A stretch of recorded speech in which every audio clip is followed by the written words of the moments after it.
Hey kids, let's take a look at some crazy cars. People with too much time and money and brilliant ideas have built these. So this is a boat car. It's a boat on wheels. I don't think it actually floats, but it is a boat built on a GMC truck platform, probably a Suburban. So you can see it's all truck when you're looking at the dashboard, but it's all boat when you're riding in the actual boat. It even has a place where you can tie a tow line if you want to pull people on skateboards. This is like one of the most awesome custom cars I've ever seen, and definitely one of one. But is it tiny? Parked next to that bug? No, that's a huge bug. Look at it next to a normal sized car there on the left. A station wagon is dwarfed by this huge bug. So the huge bug is another thing that this guy built because he has too much time and too much money and too many brilliant ideas. One of one, again, the huge bug. The steering wheel's huge, the shifter's huge. Everything's just been scaled up from a normal bug so that it's huge. He even has a huge Rubik's Cube in the back that you can try to solve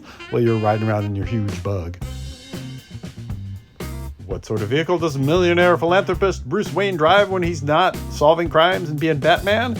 This is the normal guy mobile, or perhaps the billionaire guy mobile. This is essentially this is like every Hot Wheels car I had when I was a kid. It's got a bubble windshield, classic Ford dashboard, and just all of the angles that you would expect from a super obnoxious hypercar from the 1950s. This is actually built on a 1955 platform. It's got a big smiley grill on it, and if you're Bruce Wayne driving around meeting debutantes, this would be the ultimate vehicle for you. 1955 Ford Lincoln. I think Ford and Lincoln are two different things, so I'm not sure why it's a Ford Lincoln, but there you go. That is a Ford Lincoln bubble car, extreme custom street rod, one of one again. If you've got a lot of time and a lot of money and a lot of imagination, there is no end to what you can do in the world of custom cars.